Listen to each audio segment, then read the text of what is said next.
정봉재 정치쇼 1부 들어가겠습니다. 자, 연휴 마지막 날이에요. 10월 9일 한글날. 세상 돌아가는 얘기 해주기 위해서 정봉주 정치쇼 에이스. 와. 왜 에이스인 줄 아세요? 왜요? 에이스. 세 명이잖아요. 예, 최반장 최영일 평론가. 안녕하세요. 최영일입니다. 예. 반균 한경 TV 중딩 기자님. 안녕하세요. 예, 키가 커요, 근데. 지난번 물어봤죠, 제가. 네. 83이냐고. 네. 왜 똑같아요? 안 자랐어요, 그동안? 네, 잘하진 않고, 예. 잘 못했어요, 그럼? 잘하지 않았으면? 어렵네요, 또, 이거. 자, 장윤성 기자님 자리하셨습니다. 네, 안녕하세요. 예. 자, 연휴 마지막 날인데요. 네. 연휴가 기니까 좋기도 하지만 또 일상으로 돌아오는 그리움도 또 있더라고. 네. 네. 예. 두 종류가 있더라고요. 빨리 그러니까요. 출근하고 싶다는 예. 아저씨들. 근데 오늘 이제 일하러 이렇게 나왔지 않습니까? 예. 스튜디오에. 그런데 이제 두려움이 있어요. 일을 하고 싶다는 그리움이 드는데 예. 몸이 적응이 될까? 쉽지 그러니까. 않은데. 그리고 전처럼 왜 지나간 일은 다 잘한 것처럼 생각이 들죠? 다시 시작하는 삶이 전처럼 다 잘할 수 있을까? 이런 생각이 들더라고요, 저는. 무슨 얘기인지 잘 모르겠어요. 시작을 하시나, 그 삶을. 다시 시작. 새로운 생을 다짐하시는 것 같아요. 아니, 여름 저는, 연휴 하셨어요? 끝나고. 저는 그 생존에 있는 윤회론자예요. 뭐냐면, 이 생에서도 그래서 어디 예를 들어 제주도 여행을 간다든지 해외 여행을 갔다 오면 네. 3박 4일이 아니라 사실은 하나의 인생이 시작돼서 마무리되는 거예요, 거기서. 괜찮다. 그리고 멋진 대한민국 철학이네. 들어온 순간 또 새로운 인생이 또 시작되는 거예요. 근데 그렇게 마인드를 딱 바꿔보면 진짜 인생이 무지하게 길고 여러 종류의 인생이 막 있는 거예요. 오늘 인천공항을 통해서 입국하는 분들 엄청 많다고. 예. 최고 하더라고요. 인파 예상. 네. 내일 이제 출근을 앞두고 예. 새로운 인생을 시작하셔야 될 삶을 가능성이 아니, 사실. 그냥 마인드를 딱 바꿔놓고 진짜 공항에 내리면서 이제 새 인생이 시작된다 그러면 막 설레기도 하고 네. 그 마음가짐도 새롭게 갖게 되고 그래서 여행을 갈 때는 새로운 인생이 예를 들어 로마 가면 로마에서 일주일인데 그 일주일을 일생이라고 생각하면 돼요. 똑같은 후회 없이 거예요. 산다. 그러면 네. 아니 그 일주일이나 살아보면요. 그 일주일이나 60년이나 똑같아요. 하지만 이제 이 모히또에서 몰디브 마시던 인생이 끝난 거고. 예. 그렇죠. 내일부터는 이제 아주 이 힘든 노동의 인생이 또 시작되는 거죠. 헬조선이 아니었으면 좋겠네요. 예. 근데 많은 사람들이 헬조선이죠. 그러고 이번 추석 때 얼마나 많은 또 다툼들이 있었겠어요. 왜 직장 안 들어가냐. 화병이 많이 맞아요. 늘었다는 예. 뉴스도 여성. 있습니다. 화병이 많이 화병 그럼요. 환자들이 추석 연휴 끝나면 예. 이혼율도 늘고. 우리 언니네 뉴스 2부로 했었거든요. 네. 3부, 4부로 해달라는 그냥 완성이. 열화와 같은 근데 그 와중에 또 시어머니들 댓글. 예. 모여서 시어머니 씹을 거면 이런 방송을 왜 하니? 시어머니 대표도 안 쳐라. 그렇지. 실제로 2012년에 이정희 당시 그 통합진보당 대표 발언에 대해서 네. 그 60대 여성들이 굉장히 미워했다는 거. 굉장히 그 똑똑한 며느리가 저런 시어머니한테 스타일이다. 대드는 것 같은 느낌이었다. 2012년 예. 대선 토론 때. 예, 떨어뜨리려고 그 박근혜 후보 나왔어요. 떨어뜨리려고 나왔어. 이때 그런 심리가 굉장히 많이 작용했다 그래요. 알겠습니다. 자, 첫 번째 뉴스 장윤선 기자부터. 네. 렛츠고 장윤선. 너무 충격적인 기사인데요. 예. 그 사실 이제 지금 뭐 조사 이명박 정부 시절에 국정원 적폐청산 TF가 계속 가동이 되면서 뭐 이러저러한 뉴스들이 나오는데 설마 이런 일이 했던 일들이 계속 나오고 있습니다. 그중 하나가 무엇이냐면 이미 이제 보수단체들한테 광고비 주면서 야당 정치인 진보단체 비난하는 뭐 광고를 싣고 또 정치 현안에 대한 시국 광고도 조종하고 뭐 이런 것들 다 알려졌는데요. 게다가 김대중 전 대통령의 노벨 평화상 수상을 취소해달라는 청원을 해라. 이런 계획을 세운 정황이 나타났습니다. 그래서 검찰이 수사에 나섰는데요. 서울중앙지검 국정원 전담 수사팀이 국정원 심리전단 직원하고 보수단체로 알려졌는데 이 보수단체는 저희가 확인을 취재를 해봤더니 자유주의 진보연합 이에요. 이 단체는 사실 나중에 그 뉴라이트 전국연합 나중에 언제 한번 이 뉴라이트 역사를 한번 다루면 참 좋을 것 같다는 생각이 좀 들기도 하는데 그 뉴라이트 어쨌든 담당자가 나와야죠.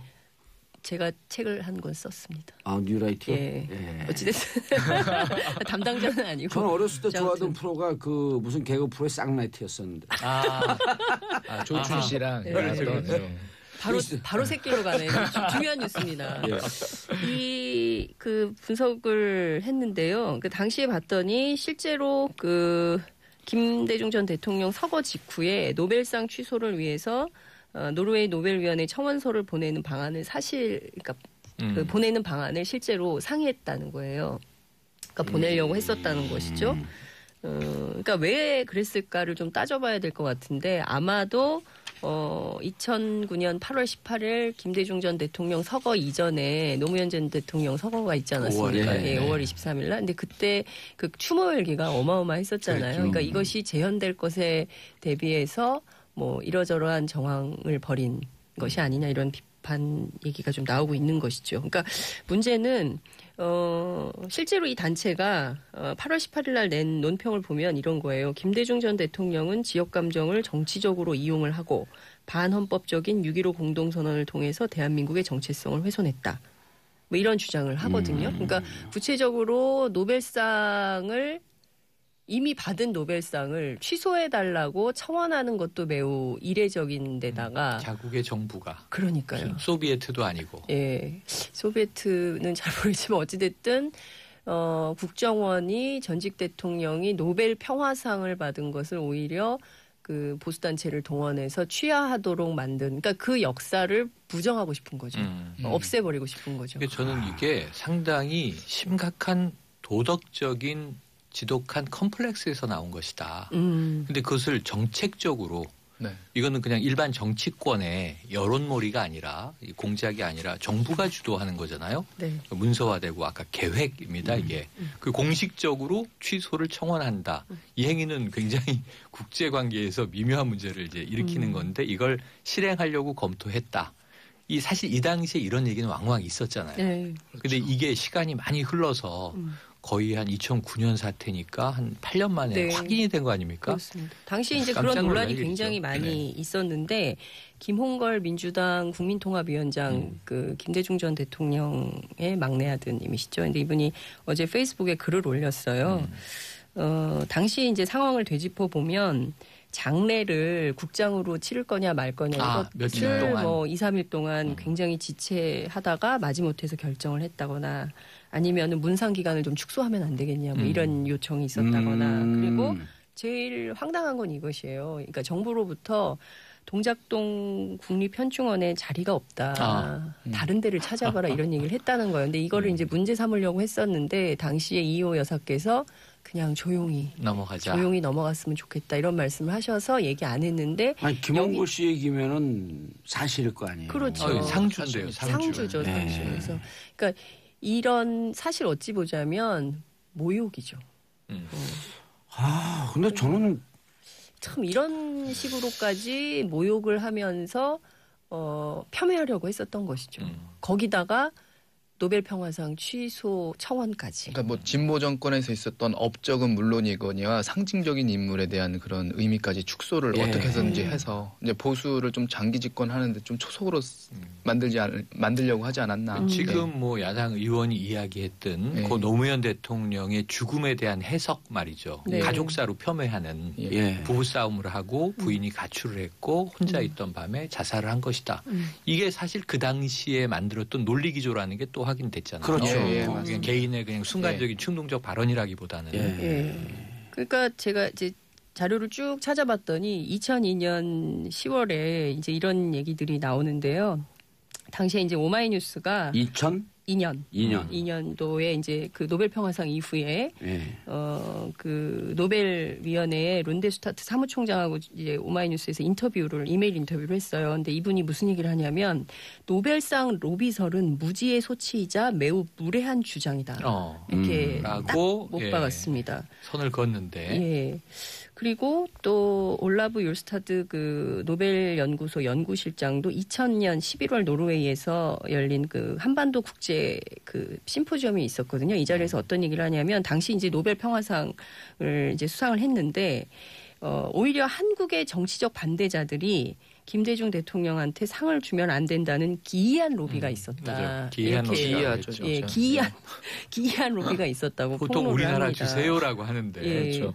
그러니까 이게 보면 그 당시에 한나라당 이재호 의원도 이런 얘기를 해요. 국회에서 그 2002년 10월 10일인데요. 김대중 대통령이 노벨 평화상을 받기 위해서 그 로비를 벌였고 남북 정상회담을 했다. 정상회담을 위해서 산업은행에서 4천억 원을 빼내서 북한에 제공을 했고 노벨상 로비 대가를 채워주기 위해서 스웨덴과 노르웨이 합작회사의 현대상선의 자동차 운송사업선을 특혜 매각했다. 이렇게 이제 국회 대정부 질문에서 이런 얘기를 합니다. 그러니까 이런 자료들이 어디서 어떻게 나온 것인지에 대해서도 이제 다 사실 확인 검찰의 수사가 필요하다. 그러네요. 이런 생각이 좀 듭니다. 아니 근데 이게 정말 이 정도면은 이제 이게 무슨 어느 장관이 진행됐고 네.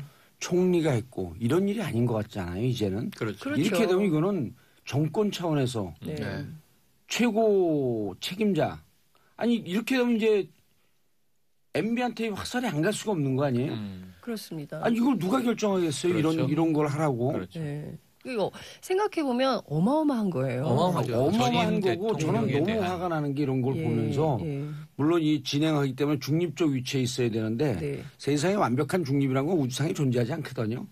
0.0000001이라도 기울기 마련이에요. 그 프란치스코 교황께서 말씀하셨어요. 예. 고통 앞에 중립은 없다. 분노 앞에 중립은 더더욱 그렇죠. 없습니다.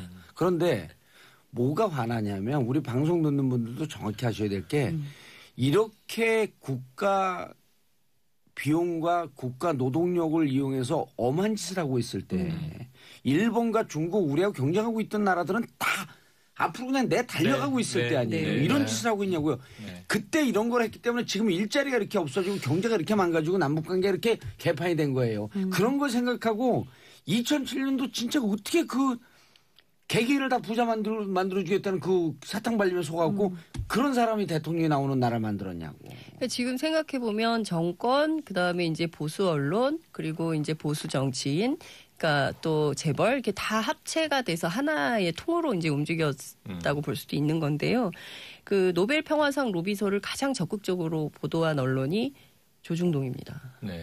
그래서 그중에 제일 많이 한 데가요?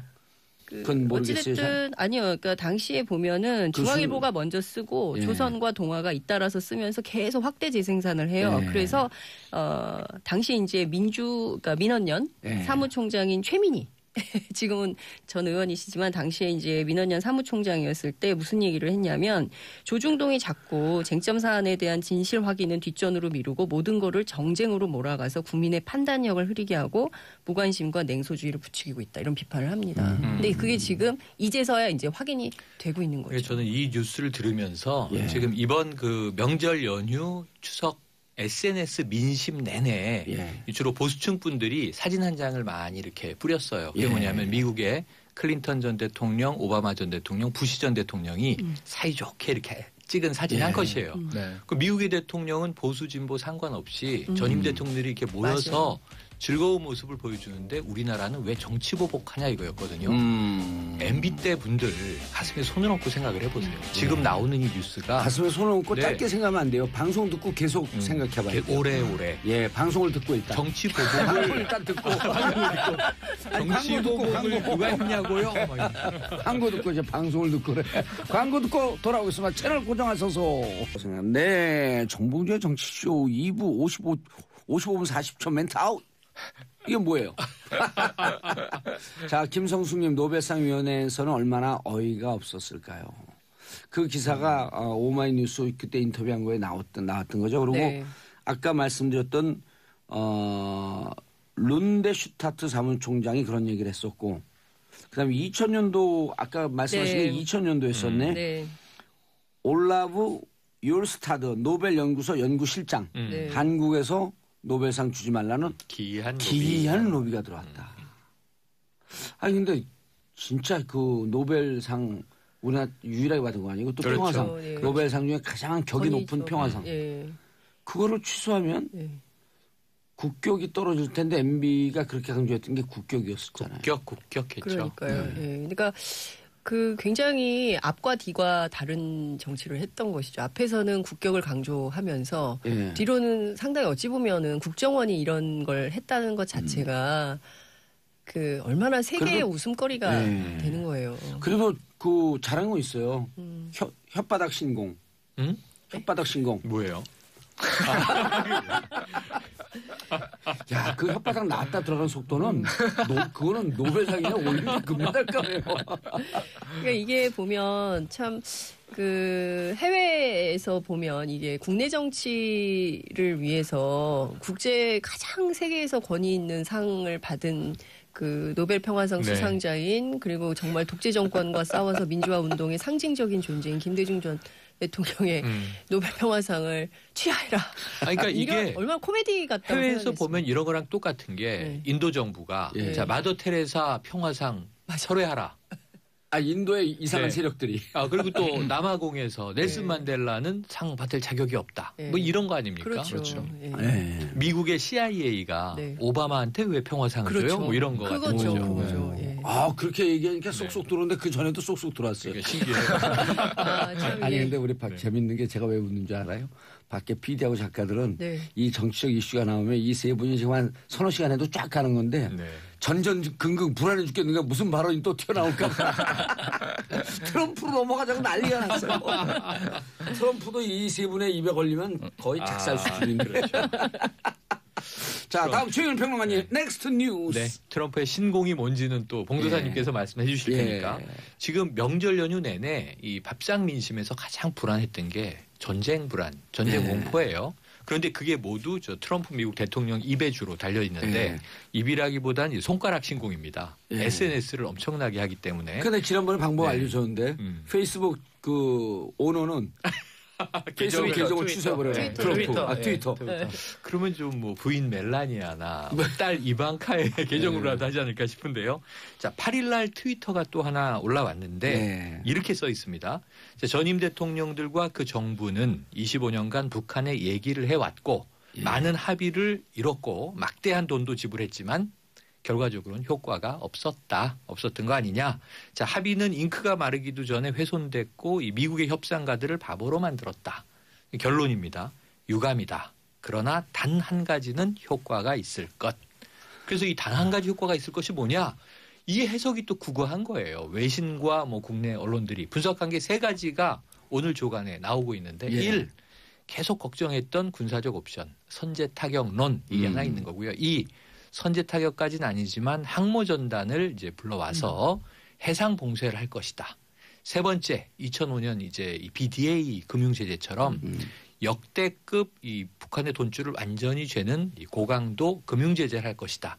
이 세 개 중에 하나 정도가 트럼프가 SNS에서 언급한 단 한 가지 효과의 방책이 아니겠는가 이런 이야기들 하고 있어요. 예. 근데 이 얘기뿐 아니라 또 이전에는 폭풍전 고요다 이런 이야기를 해서 예. 결국은 이 군사적인 선제 타격을 준비하고 있는 것 아니냐는 관측들이 또 무성하게 나왔습니다. 예. 지금 계속 이제 트럼프의 한마디 한마디에 이 한반도의 어떤 이 군사적 긴장 위기가 업다운 되고 있습니다. 근데 이제 그 국내 언론보다 해외 언론이 더 열받았어요. 그러니까 트럼프에 대해서. 아, 예. 그러니까 그 뉴욕 타임스하고 CNN이 사실상 이 그러니까 그 폭풍 속의 고요는 군사 옵션을 예고한 거다라고 이제 분석들을 하고 있는데 그 기자들이 물어봤어요 현장에서. 뭐냐 그랬더니 거의 개봉박두 식으로 얘기를 한 거예요. 그렇죠. 곧 알게 될 거야. 그렇죠. 예, 이렇게 얘기를 해가지고 사실상 이것은 마치 전쟁을 앞두고 있는 이런 상황을 가지고 리얼리티 TV쇼 하듯이 맞아요. 장난하는 거 아니냐라는 비판이 사실 미국 언론에 의해서 제일 크게 지금 나오고 있고요. 사실 뭐 본인들 같은 경우는 뭐 특별하게 관련이 없지만 우리는 운명이 걸린 거잖아요. 그렇죠. 그래서 이제 그 소설가 한강 씨가 그 얘기를 했죠. 최근에 쓴 글이 칼럼니스트 이제 뉴욕타임즈에 뉴욕타임스에 기고한 실렸죠. 그 네. 글이 굉장히 또 이제 화제가 되고 있는 건데요. 뭐라고 그러니까 썼어요? 그러니까 이제 그러니까 미국에서는 이 전쟁이 별것 아닌 것처럼 하지만 우리는 운명이 걸린 문제다. 그러니까 예. 평화적 해결, 그러니까 대화와 그 평화를 위한 해결, 그러니까 북핵 문제 해결에 있어서 이 두 가지 요소를 제외한 그런 군사적인 것은 성공한다는 것이 있을 수가 없는 것이다. 그러니까 전쟁은 곧 모든 것이 패망으로 가는 거잖아요. 뭐 전쟁을 성공적으로 수행했다. 뭐 결국에는 그 피해를 다 어떻게 그걸 계산을 하겠습니까? 이제 그런 차원에서 얘기를 한 것이 100 정치인보다 한 명의 소설가가 낫다 이제 이런 얘기를 하고 있는 것인데요. 그러니까 쟁점은 트럼프의 이런 그 트위터라든가 말 한마디에 일희일비하지 말고, 그러니까 우리의 노선과 전략을 이 한반도 평화 체제를 어떻게 지켜갈 것인가에 대한 노선을 좀 견결히 하면서 이렇게 좀 전략을 세워서 갈 필요가 있을 것 같다는 생각이 좀 듭니다. 그래 그 미 5일인가요? 미 CIA가 이런 보도도 그 CNN이 이런 보도도 했어요. 미 CIA 그 관계자 그 취재를 하면서 북한의 김정은은 미치지 않았다. 지나치게 이성적이다. 김정은의 행동은 광적인 선동가의 행동이라기보기보다 정권의 생존을 보장하기 위한 그렇죠. 명확하고 장기적인 목표에 동기를 부여하는 이성적인 행동이다. 그렇죠. 트럼프가 트위터를 통해서 김정은을 미치광이 매드맨이라고 표현한 것과는 반대 의견인데 반대 의견이죠. 지금 특징적인 게 트럼프 지지율이 32%로 떨어졌잖아요. 그렇죠. 그럼 미국의 많은 언론들이 미국의 민주주의를 훼손시키고 있다. 탄핵론도 있고요. 네. 예. 그런데 이런 거거든요. 지금 그냥 국지전 이런 걸 자기 머릿속에 그 CNN이 또 그랬잖아요. 게임 하듯이. 네. 네. 그리고 리얼리티 게임 하듯이 지금 전쟁을 바라보고 있는데 이제는 핵전쟁이잖아요. 전쟁이. 그럼요. 예. 다 죽는 거예요. 다 죽는 것뿐만 아니라 중국과 소련도 이 핵전쟁에 참여할 수밖에 없어요. 그럼 그렇죠. 중국과 소련이 들어오는 순간 미 본토가 사정권이에요. 아니 이미 미국이 그 트럼프가 쓸 수 있는 군사적 옵션은 없다라는 게 한반도 전문가들의 그 판단이에요. 왜냐하면 쓰는 순간 자기들도 피해니까. 그렇죠. 왜냐하면 북한이 보복 공격을 안 할 수가 없거든요. 그리고 이미 보여줬어요. 예. 그리고 이제 괌을 포위 사격할 수 있다는 능력을 이제 아직은 안 보여줬는데 이제 그 가능성을 열어두었죠. 그리고 미국 본토 타격할 수 있는 것까지 보여줬죠. 어찌됐든 한 방을 선제 타격을 한다면 북한이 바로 보복 공격을 하는데 과거에는 액체 연료를 썼단 말이에요. 근데 이제 고체 연료를 동원해서 어디서든 언제 어디서든 할 수 있게 됐고 그리고 SLBM 같은 주입 시간도 한두 시간이라는 거 아니에요. 그렇죠. 어차피. 그 고체 연료는 어떻게 할지 모르는 거 이동식 발사대가 있기 때문에 아니, 그리고 SLBM은 언제 어디 와서 쏠지 모르기 그럼요. 때문에 지금 이제 제일 두려운 게 SLBM이라는 거거든요. 그래서 이제 거기 지금 옵션 중에 하나가 노출되지 않은 옵션이 그 심포인가요? 네, 심포항에서. 심포항에서 네. SLBM이 나가는데 지금 핵 추진 잠수함이 아니잖아요. 북한께. 그렇죠. 재래식 잠수함. 재래식이기 때문에 디젤 그 잠수함. 미국 하면서 몇 번씩 떠야 된단 말이에요. 그런데 문제는 뭐냐면 이런 전략이 있을 수도 있다는 거예요. 그 군사 전문가들한테 얘기 들어보니까 심포에서 나오는 혹은 대기 중에 핵 잠수함을 미국의 그 핵 추진 잠수함이 격추시킬 수 있다는 거예요. 그리고 일체 보도를 하지 않는다는 거야. 근데 그 메시지는 김정은한테 올라간다는 거죠. 그렇게 되면 김정은이 두려워할 것이다. 그런데 김정은 입장에서는 그럼 다시 그 핵잠수함을 다시 공격한다는데 그 핵잠수함은 맞는 순간 위험해진다는 거예요. 그렇죠. 핵 추진 잠수함이고 핵 미사일도 갖고 있는 잠수함 아니에요. 그래서 이런 게 어떠한 국지적 충돌도 안 되는 거예요. 여기서는. 그렇습니다. 그렇죠. 네. 작은 도발도. 작은 도발도 안 되는 거예요. 자, 그래서 지금 아까 이제 이 미국의 언론이 오히려 뿔났다 이런 얘기를 장 기자님이 하셨지만 미국 민주당의 상원 의원 한 명의 이야기가 인용이 돼 있는데 말씀하신 그대로 이제 리얼리티 TV 쇼 같은 방식으로 지금 통치하고 있다. 위험하다 이런 얘기를 하면서 트럼프가 얘기한 단 한 가지 효과는 트럼프의 사임이다. 민주당은 이렇게 주장을 이제 시작했습니다. 꽤 센 주장이죠. 센 주장이죠. 상원 정치인이기 때문에. 네. 아니 그런데 실제로 트럼프의 그 아주 측근들이 무슨 얘기를 하고 가면 2시간 뒤에 와갖고 그 얘기를 기억을 못 한다는 증언들이 있다는 거예요. 트럼프가. 트럼프가. 그러니까 네. 트럼프가 저렇게 얘기를 하든 말든 우리는 그냥 일상적으로 우리를 한다라고 하는 게 주의 분위기라고 하는 게 미국 그 전문가들의 얘기더라고. 시스템으로 돌아가고. 시스템으로 돌아가고 뭐라고 트럼프는 얘기하든 하고 싶은 말든. 얘기를 막 하고. 심지어는 농담으로 미국 전문가들이 트럼프가 전쟁하자로 스위치 누르라 해도 그걸 집행할 사람들이 과연 있을까? 하는 얘기까지 나올 정도로 신뢰가 툭 떨어졌다는 거예요. 그리고 중요한 건 그 동아시아 태평양 차관보 이 사람이 동아시아 문제를 총괄하는데 아직 안 정했어요. 없다 말이에요. 지금 아직도. 밑에 실무자들 얘를 갖고 이런 거예요. 여기 PD만 있고 PD가 막 우리 방송하겠다 막 떠들고 있는데 막상 진행자도 없고 패널들도 없는 거나 똑같은 거예요. 그렇죠. 아무것도 맞아요. 집행 능력이 없어요 지금. 동아태 차관보가 계속 공석입니다. 계속 공석일 뿐만 아니라 그 밑에 있는 사람들은 전임 정권의 인사들이에요. 맞아요. 그냥 돌아가고 있는 거예요. 아, 이번에 그 명절 때 사람들 얼마나 걱정했는데 해외 나간 분들이 나간 사이에 전쟁 나면 어떻게 될까? 돌아오는 건지 못 돌아오는 건지 거기서 그렇죠. 그러니까 이제 그 군사 옵션을 쓰기가 쉽지 않고요. 쓸 수 있는 카드도 많지 않다. 결국에는 대화를 통해서 풀 수밖에 지구상에 없다. 존재하는 마지막 카드가 될 수 있어요. 잘못하면. 그래서 아까 잠깐 얘기 나왔었는데 소설가 한강 씨가 얘기한 게 그렇게 쉽게 전쟁을 언급할 때마다 이런 표현 썼어요. 우리는 몸서리를 친다고. 그러니까 그 트럼프가 그냥 쉽게 이렇게 내뱉는 말에 우리 국민들은 걱정 진짜 많이 하잖아요. 트럼프의 전쟁 오다는 지구의 종말이에요. 그걸 알아야 돼요. 네. 이번 전쟁은 그냥 전쟁이 아니에요. 북한이 이미 거의 95% 구분능선을 넘어간 완성 단계에 있는 핵미사를 갖고 있다고 또 하나는 북한을 때리면 중국 입장에서는요. 이 전쟁에 관여를 안 할 수가 없어요.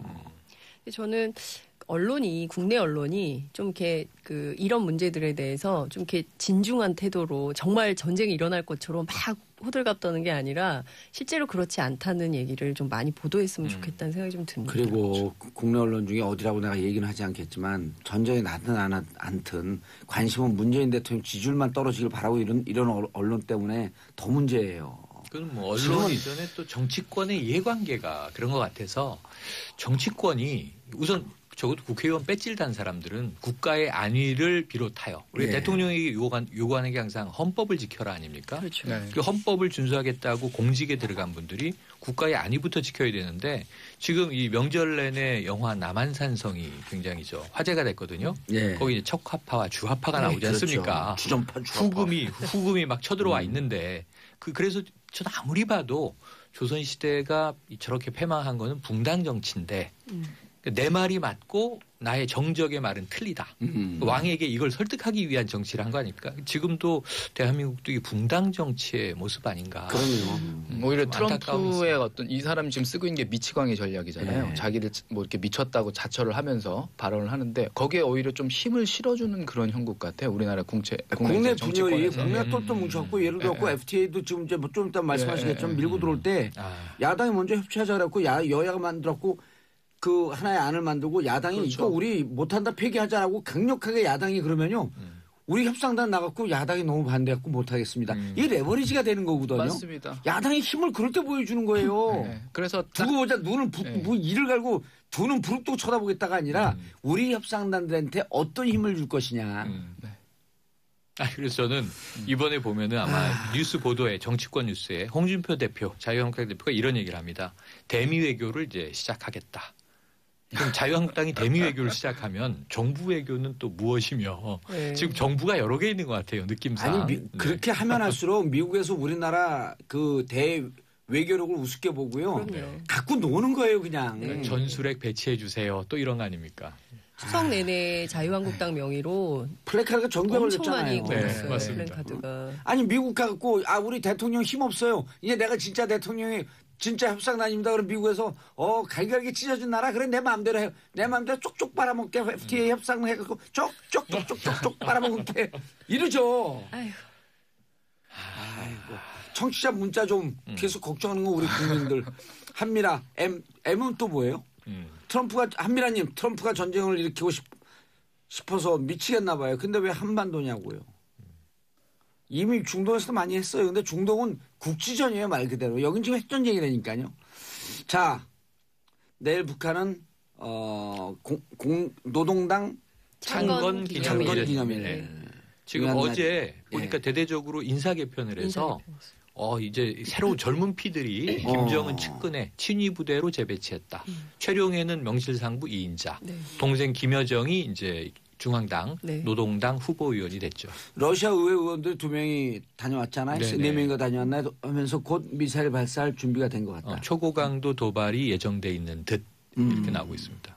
그건 우리 표현이죠. 네. 러시아 표현은 뭐였었어요? 러시아 표현 자체가 아마 저 미사일을 곧 발사할 준비를 완료한 듯 싶다. 또딱또딱각. 러시아어로. 러시아어로. 죄송합니다. 자, 황혜숙님, 정봉주 정치조 평소 신문 뉴스 못 보는데 핵심을 꼭꼭 짚어 저 같은 사람이 이야기 쉽게 해주니 너무 좋은 프로입니다. 아, 좋아요. 그리고 왜냐면 아까 우리가 MB 시절도 얘기했지만 모든 사회적 삶은 정치로 봐야 되는 거예요. 정치를 그렇죠. 외면하면 맞습니다. 저질스러운 사람들의 지배를 받는다. 바이 네. 플라톤이 아니야. 플라톤. 플래톤. 플라토 이렇게. 예. 자, 반경 기자님, 방청석에서 이제 패널 자리로 오셔야죠. 개성공단 접수? 이건 뭐예요? 이제 개성공단이 지금 또 북한이?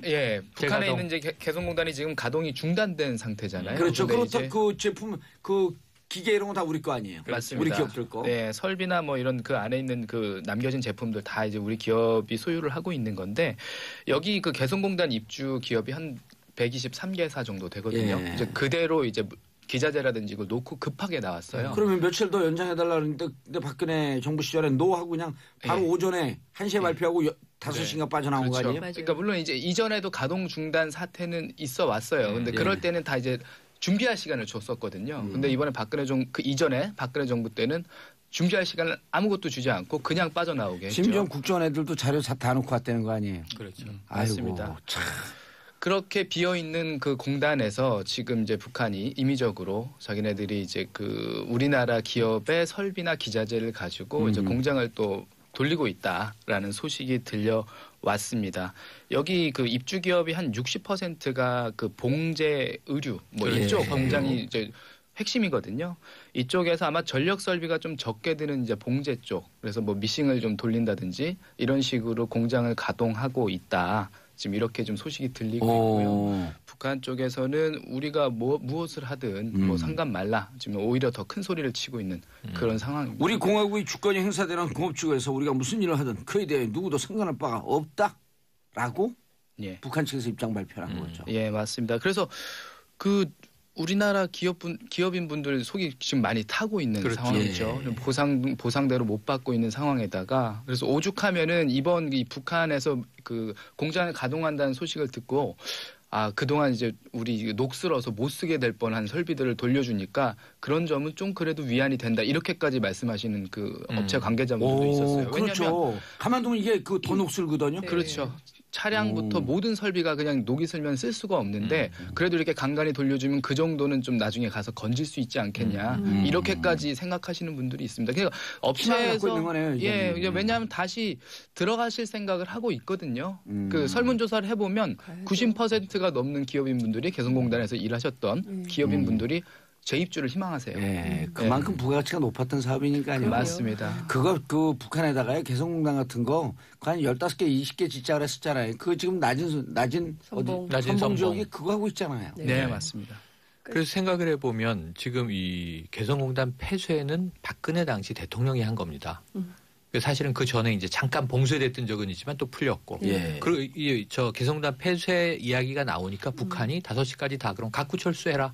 그 원자재는 최대한 갖고 나왔는데 다 못 가져 나왔죠. 시설을 어떻게 반나절밖에 안 4시간 만에 되는데요. 어떻게 또 시설은 들어와요. 손도 못 댔고요. 예. 원자재만. 근데 그런 상황인데 지금 이제 우리 정부가 할 수 있는 방법이 없다. 입주 기업은 뭐 발동동. 왜냐하면 협정상 무단 사용을 북한이 하고 있는 건데 이게 임가공하고 있는 거거든요. 예. 중국의 오다를 받아서 지금 말씀하신 대로 그게 뭐 이제 언더웨어라든가 네, 맞습니다. 의류품, 그렇죠. 봉제들 돌려서 수출하는데 지금 세컨더리 보이콧에 섬유 들어가 수출은 있어요. 완전 중단이에요. 예. 네. 원유는 그렇죠. 이제 예. 부분 중단이에요. 네, 그래서 이게 북한도 이거를 뭐 지금 임가공을 해도 중국 시장에 못 내보내는 상황이 됐어요. 사실상 네. 내수용으로 쓰고 그렇죠. 있을 그렇죠. 것이라는 이제 네. 북한 전문가들의 이제 판단이 있고요. 그러니까 왜 이걸 팔 수가 없거든요. 그러니까 북한 내수용으로 아마도 공장을 돌리고 있는 것이다 이런 분석이 나오고 있고요. 근데 사실상 그게요. 명백한 재산권 침해죠. 우리 정부 네. 입장에서 보면, 우리 기업들 입장에서 그럼요. 보면 재산권 침해지만 앞서 이제 방 기자님 말씀하신 것처럼 그렇게라도 공장 가동을 하면 녹슬지 않을 수 있으니까 그나마 점검해주는 다행이다. 셈치고. 예. 네.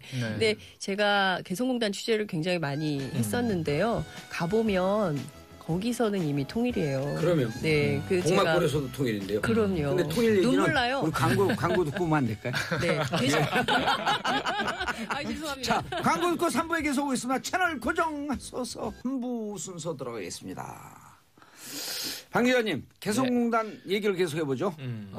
진출했던 기업들 지금도 많이 힘들죠? 네, 아까 잠깐 말씀드리긴 했는데 예. 그 입주했던 기업들의 90% 이상이 다시 들어가고 예. 싶다라고 할 정도로 그때 당시에는 좀 굉장히 좀 번창을 했었어요. 활동했던 그 인구만 한 5만 명이 좀 넘었거든요. 이 정도면 웬만한 군 단위의 한 인구가 개성공단에 모여서 활동을 했던 거예요. 그래서 그만큼 굉장히 좀 나름대로 운영이 잘 됐었는데 이렇게 그만두고 나니까 지금 설문조사를 했거든요. 입주 기업 가운데 한 23% 정도가 매출이 50% 이상 감소됐다. 말 그대로 이제 반토막이 난 거예요. 이제 기업의 생존 여부가 불투명해진 그런 상황이죠. 그래서 개성공단이 또 폐쇄한 이후에 사람들도 다 인력들도 다 빠져나가기 시작해서 기업들 한 1,000명 정도가 2015년이죠? 예. 2015년 2월 폐쇄한 지가. 폐쇄한 게 그렇죠. 2016년 2월이죠. 2016년 2월인가요? 예. 지난해죠. 지난해 2월이요? 예. 되게 오래된 것 같아요. 예. 2016년에 그때 뭐 광명성호 도발 뭐 이런 거 이슈가 터지면서 이제 폐쇄가 됐는데 근데 문제는 뭐냐면 이분들이 이제 그래도 기다리고 계신 분들이 많대요. 이게 뭐 부채를 더 늘리고 해서 꾸역꾸역 이제 운영을 열심히 하시면서 다시 들어갈 날을 기다리면서 하는데 문제는 정부가 그때 당시에 보상을 해준다는 금액이 있었습니다. 맞아요. 그게 지원 책이 나왔었죠. 그렇죠. 그거를 추산한 피해 규모가 한 정부 추산이 7,700억 정도가 됐었는데 여기 이 안에서 지원한 금액도 한 4천억 정도밖에 안 돼요. 절반, 약 그렇습니다. 절반이에요. 예, 물론 그 기업 측에서 요구했던 것도 그 금액은 한 1조 5천억 원 정도 됐었거든요. 피해액이나 뭐 여러 가지를 다 추산하면 우린 이 정도 됩니다라고 얘기를 했는데 정부에서 그거 아니다. 박근혜 정부 시절입니다. 그거 아니다. 한 7천억 정도가 너네가 피해본 금액이다. 그래서 이거 정도는 해주겠다라고 했는데 그거의 절반 가까이밖에 지금 보상이 안 되는 그런 상황이에요. 그러니까 기업들이 원래 우리가 피해봤다라고 하는 것도 요구한 것의 4분의 1밖에 안 되는 거예요. 맞습니다. 그런 상황에서도 가동될 날을 기다리면서 정말 힘들게 지금 운영을 하고 있는 그런 상황입니다. 그러니까 저런 기업인들 123개 기업에 한 5만 명 정도 근로자들 저분들이 보는 나라라고 하는 것은 국가라고 하는 것은 도대체 뭐겠냐는 거예요. 그러니까 당신들 정치적 그 판단 믿고 그 우리가 거기 가서 기업 열심히 해서 열심히 하는 게 애국자잖아요. 그렇죠. 그렇게 애국적 활동했는데 우리한테 돌아온 건 그러니까 진짜 그거 한국말 쓰고 가서 편히 사는 다른 나라에 있으면 이민 가고 싶을 거예요. 하도 급하게 나오라고 해서 그때 당시 임금도 제대로 정산을 못 하고 나왔다고 하죠. 당시에 뭐 이제 나올 때 뭐 그런 얘기도 있습니다. 최순실이 입김이 여기까지도 미쳤다. 그런 얘기도 있었죠. 예, 그만큼 근본 없이 갑자기 나오라고 했기 때문에 준비도 못했고 지금까지 피해를 입고 있습니다. 공도사님께서 이제 지금 국가에 대한 불신 말씀하셨지만 이 국가보다는 정부, 정권 이렇게 생각이 되는데 이 기업하는 분들이 남북 경협의 역사는 노태우 대통령 60부터예요. 당시에 소련 무너지고 북방 정책 되고 이제 러시아하고도 외교가 또 무역으로 이어지는데 그럼 북한하고는 곧 통일되겠군 하는 분위기로 맞아. 노태우 정부 때 북방 정책이 있었죠. 그러면서 YS 때부터 남북 경협이 막 준비가 됩니다. 근데 그때도 이제 핵 문제 또 클린턴 정부 때 이제 경수로 중수로 얘기 나오면서 경색돼 있다가 이제 DJ 정부 때부터 본격적으로 햇볕 정책으로 시도가 돼서 참여정부의 그 꼽힌 결실이 개성공단이었던 거잖아요. 그러니까 개성공단이 만들어지기까지 한 20여 년 걸린 거예요. 그리고 이제 이게 꽃이 피는 듯 했는데 갑자기 폐쇄 이렇게 됐던 건데 저는 이 기업인들 생각하면 쉰들러의 리스트가 떠올라요.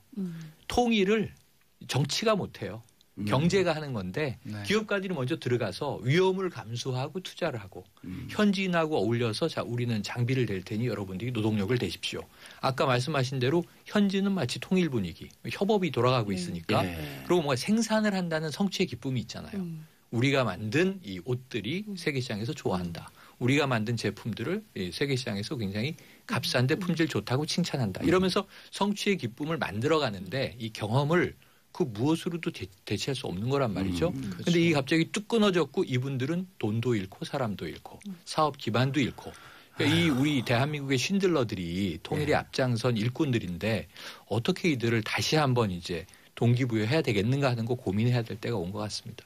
아니 그러니까 그분들이 저도 이제 만나보고 그랬더니 우리 섬유 제품 특히 네이 같은 경우는 90% 이상이 다 개성공단에서 맞아요. 만들어진 맞아요. 거래요. 네. 맞아요. 우리도 몰랐지만 네. 이 유명 스포츠 브랜드 붙어 있는 네. 것들이 맞습니다. 그리고 자신들의 뭐 부가가치가 4배, 5배 이렇게 해도 실제로 그 이상이라는 거예요. 어마어마한 그 경제적 효과가 있고 또 하나는 돈으로 계산할 수 없는 경제 효과가 있잖아요. 북한의 대남 군사 분계선이 개성 뒤로 물러난 거 아니에요. 네. 그렇죠. 이 군사적 갈등 비용 줄어드는 것만 보세요. 이만큼 군비가 축소되는 거거든. 그렇습니다. 그 군비 축소되는 걸 갖고 남북이 경제 협력하고 각 그 남은 남들은 북은 북대로 복지라든지 뭐 자기들 경제 발전하는 데 쓰고 이런 게 어마어마한 계산이 안 되는 비용이거든. 네.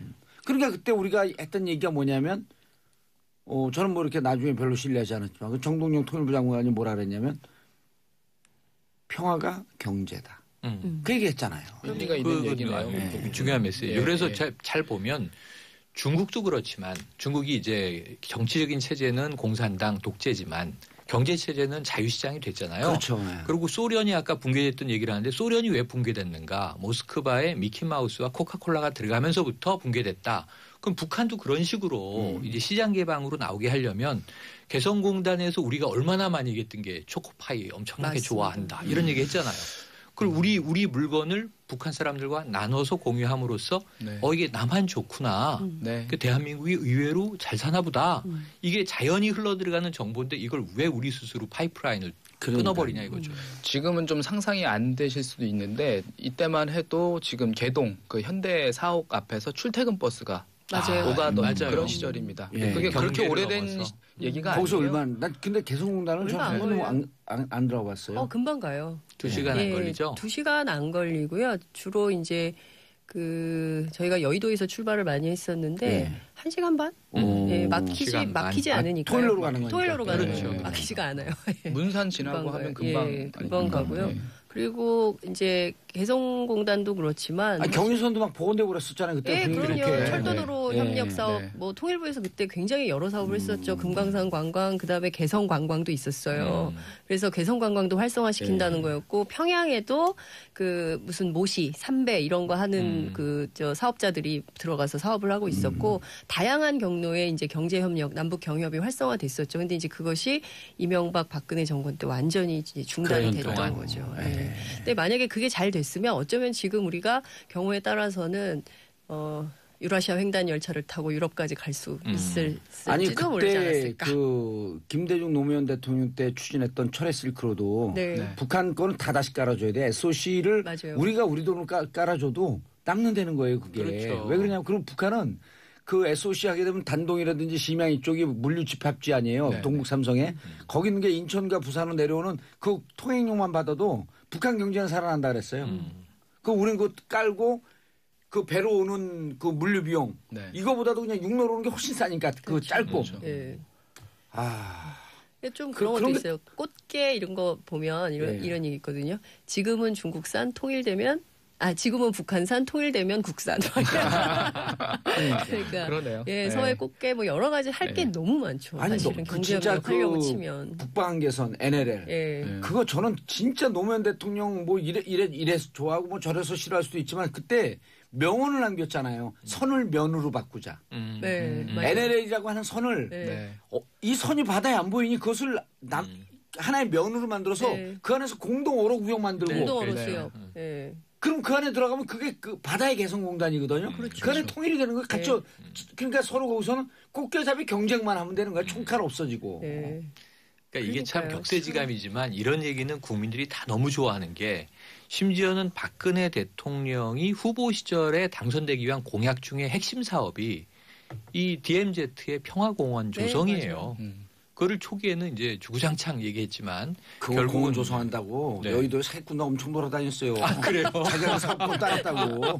자기가 저한테도 엄청 왔어요. 아, 정말요? 평화공원하고 뭐 그림 그려갖고 자기가 사업권 따냈다고. 조감도 이런 거 네, 들고 조감도요. 다니면서 아니 근데 그게 좋은 거예요 사실. 좋은 거죠. 그 사기꾼들이 활성화된다고 하는 것이 그다음에 기대감이 정상적인 있는 기업이 거고. 들어간다는 거거든. 그렇죠. 네.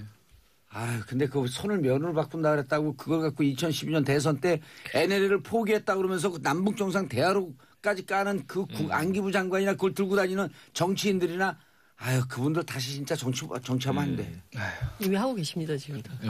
김무성 의원이. 나 어제 그 며칠 전에 그 제주 갔다 오면서요 한번 해봤어요 저도 노룩 패스.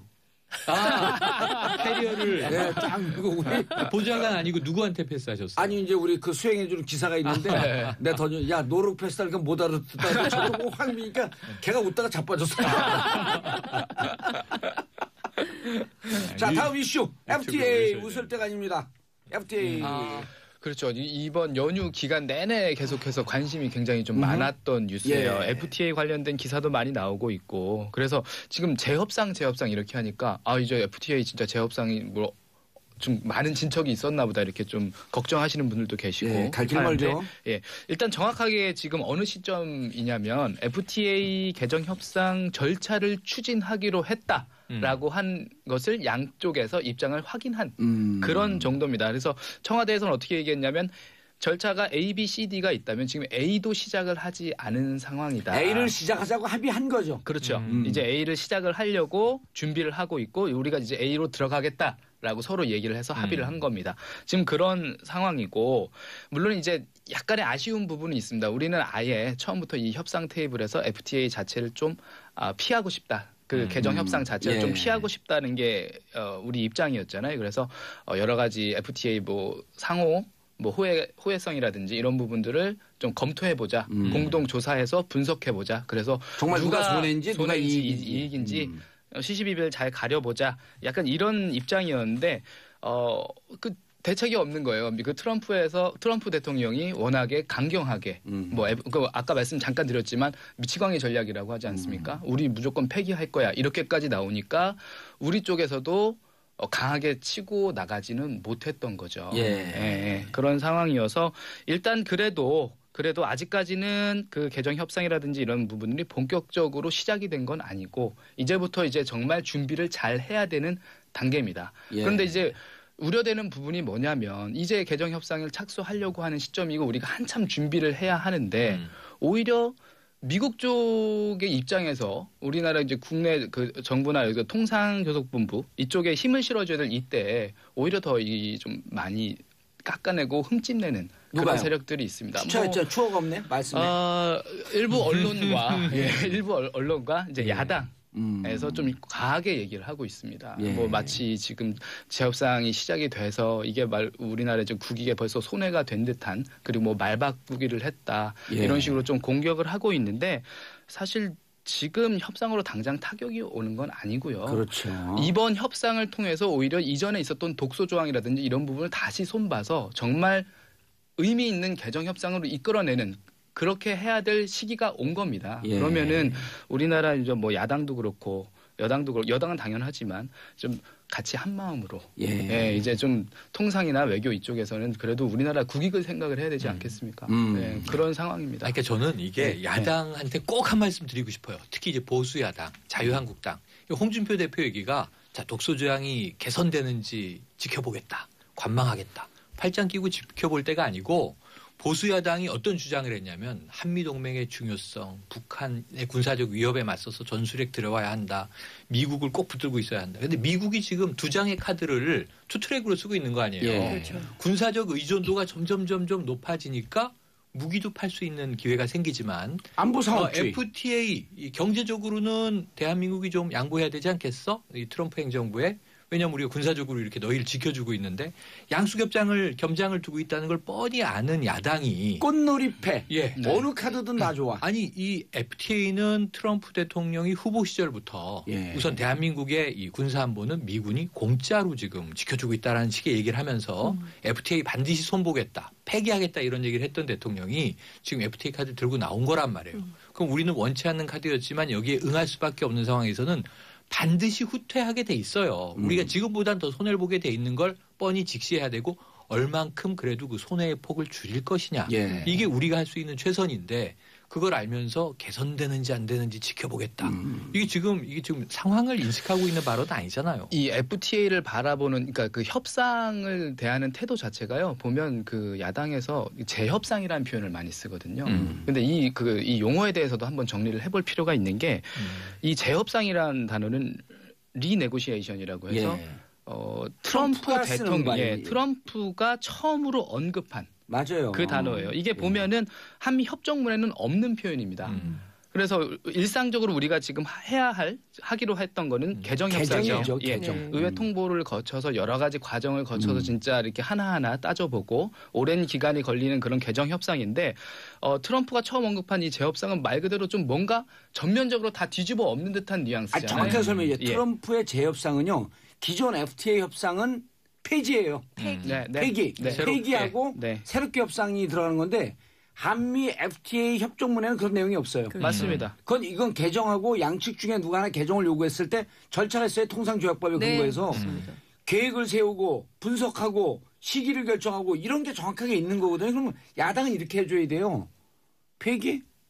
우리가 상품 2015년 기준으로 해보게 되면 그 상품 그러니까 그 상품 수지가 한 100억 달러 정도 흑자가 좀 올라갔어요. 네네. 근데 그 서비스 수지는 한 40억 달러 정도 미국이 더 받는데 그건 기하급수적으로 계속 늘어나는 거 아니에요? 그렇죠. 맞습니다. 그러니까 이런 걸 따져보고 재협상 양쪽이 다 똑같이 이익 봤어. 야당에서 이렇게 해야 돼요. 재협상 요구할 거면 폐지하자. 그럼 우리 정부가 나가고 야당이 폐지하재. 그럼 서로 손해하냐. 그럼 우리가 레버리지가 되는 거예요. 그렇죠, 야당이 그렇죠. 진짜 국가를 위해서 도와주려면 니네 무슨 재협상이야 폐지.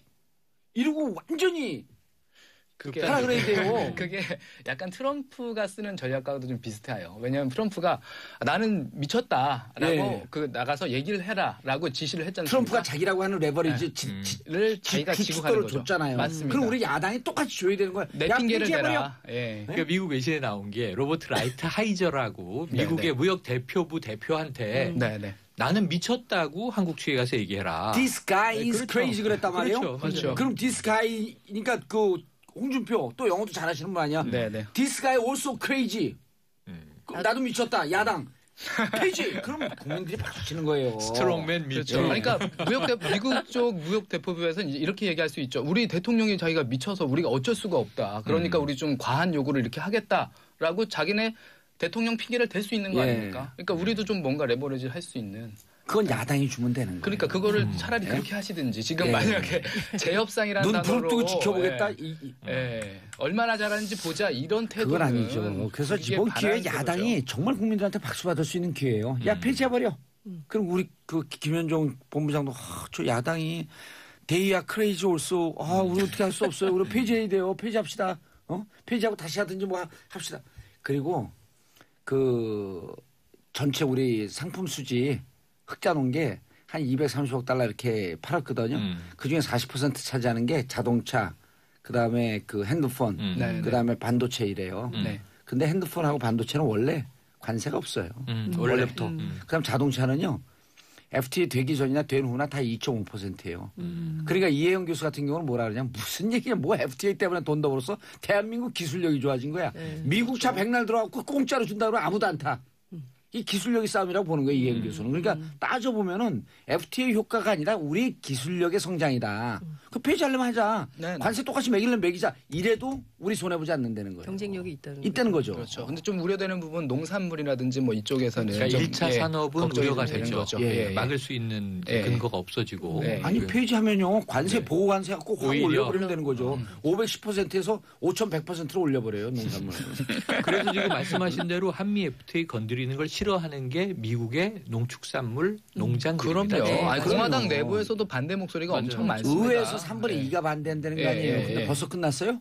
그냥 우리 미쳤어. 그냥 끝까지 해. 자, 세 분 인사하시고요. 네, 고맙습니다. 감사합니다. 0919님. 헐. 우리 봉도사님의 한글날의 첫 곡으로 팝송을 틀라니요. 아까는 할러데이였었는데 하러 간다고 할러데이였었는데. 그게 한글이었군요. 자, 그래서 한글날 노래 준비했습니다. 아예 이오우 들으면서 저는 4부 보세 품격으로 돌아오겠습니다. 세 분 다시 정봉재 정치쇼 4부 보수의 품격. 자, 명절 연휴를 잘 보내신 정정브라더스 정도원 의원님. 안녕하세요. 정도원입니다. 예, 정태근 의원님. 예, 안녕하세요. 정태근입니다. 예, 연휴 추석 민심 좀 파악을 하고 오셨어요? 그거 좀 엉터리예요. 추석 때는 아무도 없거든요. 다 내려가고. 다 내려가고. 그러니까 이제 추석 전에 시장 다니면서 예. 파악한 거가 추석 민심이라고 할 수가 있겠죠. 근데 저희들이 이제 정치에서 일선에서 물러나서 잘 모르겠고요. 이제 내일 되면 뭐 추석 민심에 대해서 쭉 나오겠죠. 언론에서. 전에 현역으로 계실 때는 명절 때 그 재래시장 뭐 돌면서 다 인사하고 그러셨죠. 명절 전에. 명절 전에. 그리고 명절 때는 이제 어쩔 수 없이 쉬죠. 다 고향 가고 뭐 가족끼리 만나니까. 어제 부산에 그 원외위원장 하는 친구하고 통화를 했더니 그 지역은 바쁘더라고요. 내려온 사람들 때문에. 그 지역에 그럴 다 수 있으니까. 있겠네요. 예. 지역에선 바쁘다고. 저는 뭐 유원 추석 때 많이 돌아다녔는데요. 예. 뭐 충남 천안을 시작으로 해서 포항, 부산 해운대, 전남 곡성 그래서 세종시 거쳐서 올라왔는데요. 차를 갖고 다니셨어요? 예, 예. 한 2,000km 뛰었습니다. 어. 근데 뭐 여러 종류의 사람들이죠. 친척도 있고 뭐 아는 친구들도 있고 그런데 예. 안보 문제도 안보 문제지만 사실은 경제 문제에 대한 걱정들을 굉장히 많이 하죠. 심각하죠, 지금 경제가. 그게 제일 걱정인 것 같아요. 알겠습니다. 정도원 의원님. 네. 자, 어버이연합의 실체? 네. 근데 저는 어버이연합이라는 말에 대해서 좀 거부감이 있는데요. 예. 사실 시민단체로 알고 계시는데 시민단체가 아닙니다. 사실 시민단체가 시민 없는 시민단체가 이제 꽤 있죠. 예. 근데 이제 전형적인 시민 없는 시민단체거든요. 그러니까 어버이들이 별로 안 계세요. 그냥 그러니까 어떻게 보면 용역 사무실이라고 하는 게 더 맞을 것 같아요. 그러니까 추선희 사무국장이라는 사람 밑에 직원 몇 명이 있고 예. 나머지는 이제 연락을 해서 동원을 해가지고 뭐 자발적으로 물론 오시는 분들도 계시겠지만 뭐 일당 받고 또 저녁 먹고 그러고 한 잔씩 또 하시고 또 이렇게 오시거든요. 그런 걸 어버이 연합이라고 하는 것 자체가 저는 좀 거부감이 생기네요. 용역이다. 용역 사무실이라고 하는 게 더 맞아요. 아, 용역 사무실. 예. 근데 아닌 게 아니라 이 정부 들어와서 어버이연합 그 시위가 한 건도 없었던 것 그렇죠. 같아요. 없어졌잖아요. 지원이 없으니까. 용역 사무실이 이제 그 고객이 없어진 겁니다. 그러니까 그리고 돈이 없으니. 그러니까 실체가 드러난 거죠. 사실 저도 이제 어버이연합에 좀 많이 당했는데 과거 이제 박근혜 정부 때 물론 저는 여당이었지만은 비판을 좀 많이 한 편이죠. 예, 그랬죠. 그러니까 이제 문고리 측근만 데리고 정부 운영을 구멍가게식으로 한다, 대통령. 예. 그렇게 이제 제가 대정부 질문 때 비판을 했고요. 유승민 뭐 원내대표 자를 때 이제 이거는 뭐 민주국가도 아니고 군주국가다. 예. 근데 특히 국정교과서가 이게 헌법 이념에 안 맞는 거거든요. 그래서 이거에 반대했더니 그때 몰려와서 이제 연일 저희 사무실 앞에서 집회하고 화형식하고 뭐 그러더라고요. 그럼 화형 당하셨어요? 네, 제가 막 불타 죽었습니다. 자, 그 예. 19대 대선 때 온라인을 돌아다니는 게시물 중에 재미난 게 하나 있었는데요. 예. 그 허경영 후보라고 계시잖아요. 예. 이분이 공약을 내걸었는데 어버이연합 회원을 제외한 모든 65세 이상 어른들에게 월 70만 원씩 건국 수당을 주겠다. 그런 공약을 내걸어요. 예. 어버이연합을 제외한. 근데 물론 나중에 확인해 보니까 이제 뭐 허경영 후보가 자기가 쓴 게 아니다. 뭐 이런 얘기가 또 있었고요. 또 카페가 하나 생겼었죠 그때. 그래서 자식 있는 부모는 없으니까 예. 대한민국 자식연합을 만들자. 그래서 카페가 실제로 열렸었대요. 그래서 그 나중에 없어졌다고 얘기를 하는데 제가 이 말씀을 드리는 이유는 사실은 정치 성향을 얘기하기에는 문제가 있는 단체인데 자꾸만 언론에서 이걸 부각시키는 것 또는 이제 과거에 이제 뭐 이 정보기관에서 이제 그런 작업들을 했겠죠. 그래서 저는 이 언론에서 주목을 안 해주는 게 어차피 지금 돈도 끊겼다면서요. 예. 주목을 안 해주는 게 이분들이 맞아요. 일상으로 돌아가시도록 만드는 일이 아닌가 이런 생각이 듭니다. 그리고 추선인 전 사무총장은 검찰이 조만간에 구속영장을 청구할 방침이다. 그래서 얘기를 한 거거든요. 그러니까 이제 이런 일들이 다 70년대식입니다. 저는 박근혜 전 대통령의 사고 방식은 70년대에 머물러 있다고 생각하는데 예.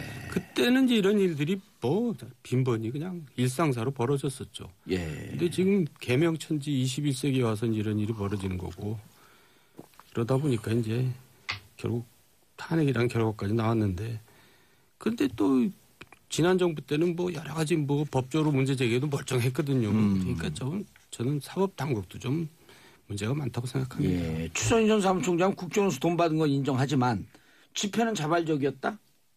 앞뒤가 안 맞는 얘기죠. 이 돈을 왜 받아요? 아까 말씀하신 거에 따르면 도저히 이게 들어가는 게 없으면 집회가 불가능했다. 네, 하여간 용역 사무실입니다. 돈 받고 일하는 용역 사무실.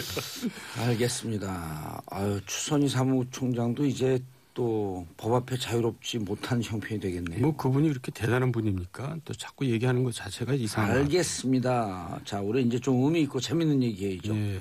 정태근 의원님. 예. 연휴 끝자락에 세종 리더십 오늘의 정치인들이 좀 배워야 한다? 오늘이 한글날이잖아요. 그렇죠. 한글날 예. 571주년 되는 날이고요. 내년이 세종대왕께서 즉위하신 지 600년 되는 해입니다. 아, 내년이요? 예. 근데 제가 왜 세종대왕을 이렇게 강조하냐면 저희가 이렇게 한글을 쓰고 있다는 것도 너무너무 감사하지만 저 개인적으로 평가할 때는 현대 이전의 이 한반도의 지도자 중에 가장 위대한 리더십을 보여준 사람이고 저는 감히 말씀드리는데 중국 현대사 전에 위대한 지도자를 꼽을 때 당태종 얼마 전에 우리가 얘기했잖아요. 말씀하셨죠. 그리고 이제 청나라의 강희제를 꼽는데 저는 세종대왕이 그 중국 역사에서 그렇게 위대한 지도자라고 얘기하는 당태종과 강희제를 합쳐놓은 정도의 인물이고 아마 이 조그마한 한반도에서 태어나셨기 때문에 그렇지 아마 중국에서 태어나셨으면 중국 대륙에서 태어나셨으면 더 엄청난 일을 하지 않았을까. 아니 이제 근데 그렇게 추상적으로 얘기하지만 구체적인 걸 얘기를 해야죠. 구체적인 건 우리 정도는 네, 세종대왕께서 얼마나 진보적이고 민주적이냐면요. 예. 노비들 산무 휴가를 한 달 유급 휴가를 보낸 분입니다. 이분이. 그러니까요. 나중에는 남편도 한 달간 산후 휴가를 보내요. 예. 그러니까 얼마나 진보적이에요. 그리고 뭐 농사법이든 이런 법 개정할 때 여론조사를 얼마나 철저히 하는지 거의 1년 넘게 여론조사를 해요. 거의 전수조사 갖고 그렇게 묻고 또 묻고 또 묻고 해가지고 1년이면 그때 당시 백성 수 이렇게 보게 되면 거의 다 예. 그게 얼마나 저 민주적입니까? 그리고 이분이 또 과학기술 수준이 그 당시에 세계적이었는데요. 이때 있었던 여러 가지 장영실이라든가 이순지라는 사람들의 실력이요. 예를 들어 이순지라는 분의 실력은 수학 실력이 지금 서울대학교 수학과 교수 실력에 못지않은 실력을 갖고 있었다예요. 그래서 한양의 위도도 그냥 딱 알아맞히고 중국의 계기일식도 중국 학자보다 더 정확하게 날짜 시간까지 알아맞히고. 예. 그러니까 그때 우리가 모르는 게 너무 많죠. 세종 리더십 중에서 가장 지금 정치 지도자들이 그 본받아야 될 점들을 세 가지로 요약한다면 첫 번째가 소통. 예. 두 번째가 인재 등용, 인사. 세 번째가 지식경이지 않을까 생각하는데요. 지식경영. 지식경영. 예. 어찌 보면 지금하고도 딱 맞는 거네요. 그럼요. 예. 예. 먼저 소통을 말씀드리면요. 세종은 듣기 싫은 소리를 하도록 만드는 소통의 달인입니다. 우리가 보통 소통한다 그러면 뭐 여러 사람들한테 많이 듣고 막 지금도 이제 뭐 소통에 대한 퍼포먼스가 막 이끌어지잖아요. 예. 세종의 소통의 핵심은 나와 반대하는 사람도 얘기할 수 있도록 만들고 그리고 아랫사람도 내가 잘못했다고 얘기할 수 있도록 만드는 그런 리더십이에요.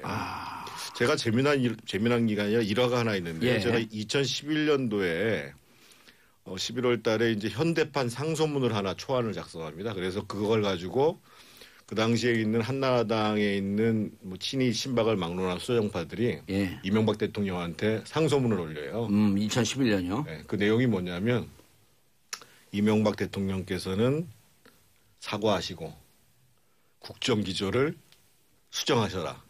이런 내용인데 첫째 사고가 두 번째 국정기재 수정.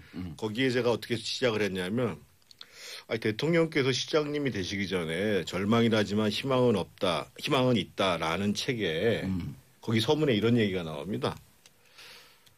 나를 넘어뜨린 것은 내 자신임을 깨달았다라고 이명박 대통령이 시장 되기 전에 쓴 자서전의 서문에 나와요. 그 얘기를 인용하면서 그 상소문을 작성을 하게 돼요. 근데 제가 왜 그렇게 시작하게 됐냐면 세종대왕께서 제위 31년이니까 돌아가시기 한 2년 전이에요. 신하들을 다 불러 모아놓고 이렇게 얘기를 합니다.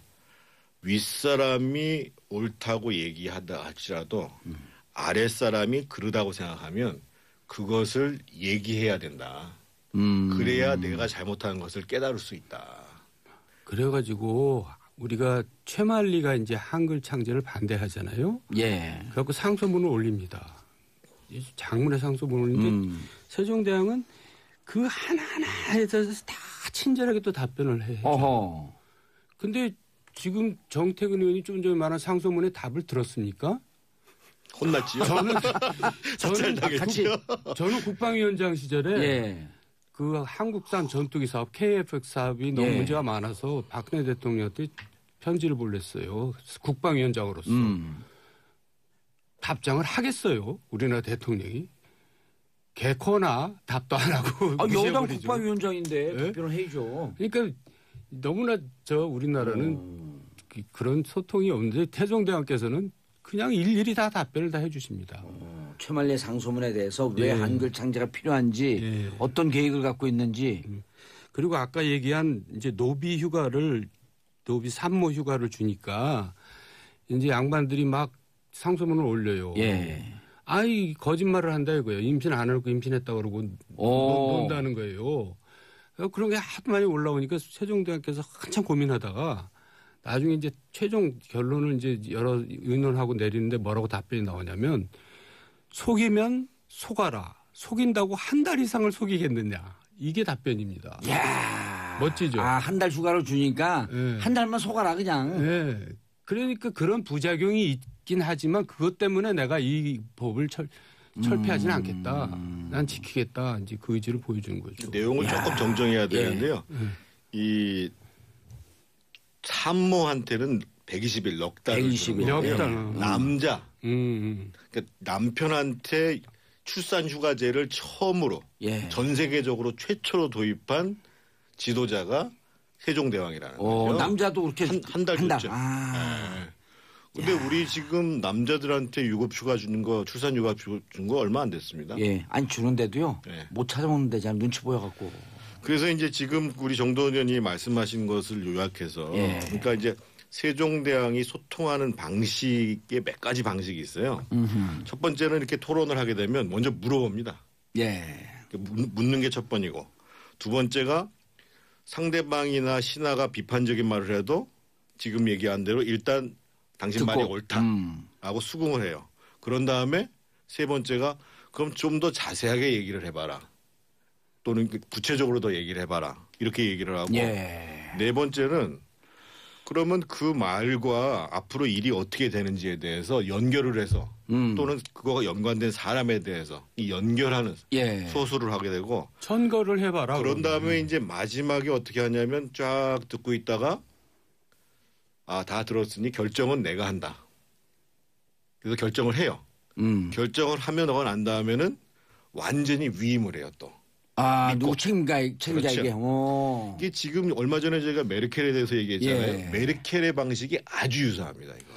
그러니까 결정은 내가 한다 이 얘기는 책임은 내가 진다. 일은 네가 하고. 니들은 마음 놓고 일해라. 이렇게 되는 거죠. 또 인재등용 지식경영 아까 얘기하시더라고요. 그러니까 인재등용과 관련해서는 참 정말 대단한 게요. 일단 그 지위고하를 신분 여부를 막론하잖아요. 장영실이 대표적이죠. 그러니까 이제 가장 적재적소의 사람들을 쓰게 되는데 예를 들면 노비인 장영실을 쓰는 것도 그렇고요.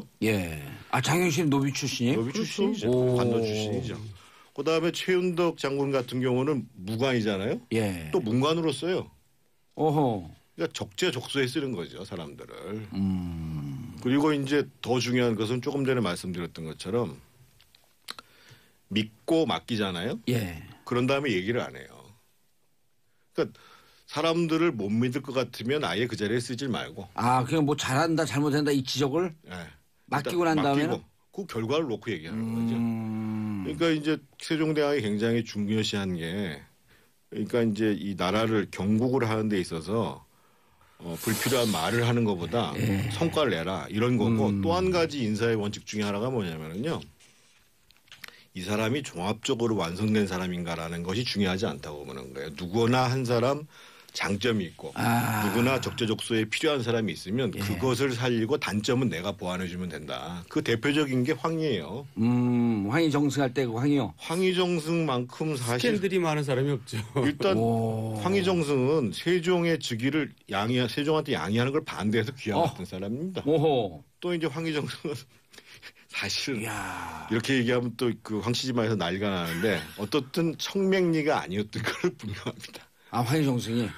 아니 그 실록에 나오니까요. 돈도 받고 또 여자 관계도 복잡하고. 그럼에도 불구하고 아, 그 실록에 나와 있는 거죠. 나와 있어요. 그럼에도 불구하고 황희 정승을 데려다 써야 예. 정리가 잘 되는. 이 사람이 정리를 하는데 아주 탁월한 능력이 있어요. 막 옛날에 보면 우리가 TV 사극 보면은 막 이번에 남양선 선생님 보면 이 얘기하고 저 얘기가 막 붙잖아요. 예. 그러면 그걸 샥 정리를 해서 태종한테 얘기할 수 아니 있는 정리만 사람이. 잘한 게 아니라 네트워크가 좋아서 또 사람까지 청구를 해요. 그거는 누가 잘합니다. 예. 딱 해가지고. 그 아니, 그러니까 말씀을 이게 드려야 되겠네요. 돈을 자기한테 준 사람을 좀 청구하고 그러진 않았나? 그럴 수도 있겠죠. 세종이 능력이 있으면. 얼만큼 인재 발굴에 그 심혈을 기울였냐면 관리들하고 특히 지방 수령한테도 인재가 있으면 천거를 하라고 요청을 그렇죠. 합니다. 풀이 있어야지 뭐 그중에서 찾을 테니까. 그래서 이 사람은 어떤 제목이고 어떤 능력이 있고 이런 것들을 계속 청구하게 만들고 예. 그거를 가장 많이 청구한 사람이 황희정승이에요. 아, 네트워킹이 가장 좋았었네. 장영실도 최은덕도 황희가 추천한 사람입니다. 우리가 지금 장영실하는 게 장영실 상 그 장영실이죠. 그렇죠. 근데 그거 제가 처음에 얘기했어야 되는데 예. 한글을 누가 만들었을까요? 도사님? 우리 세종대왕이 만든 걸로 알고 있잖아요. 그러니까 직접 누가 만들었냐? 그건 모르겠는데요. 그거 직접 세종대왕이 만든 겁니다. 한글을? 집현전 학자들이 만든 게 아니라, 그러니까 집현전 그러니까 학자들이 이제 그게 저작권이 세종대왕 개인한테 있어요. 그렇다고 봐야죠. 그게 정설입니다. 한글 학회의 정설. 그러니까 이제 나머지 사람들은 저기 뭐 만주로 어디로 보내서 이제 자료 갖고 오라 그래가지고 본인이 직접 다 그걸 도안하고 기안하고 했다는 거예요.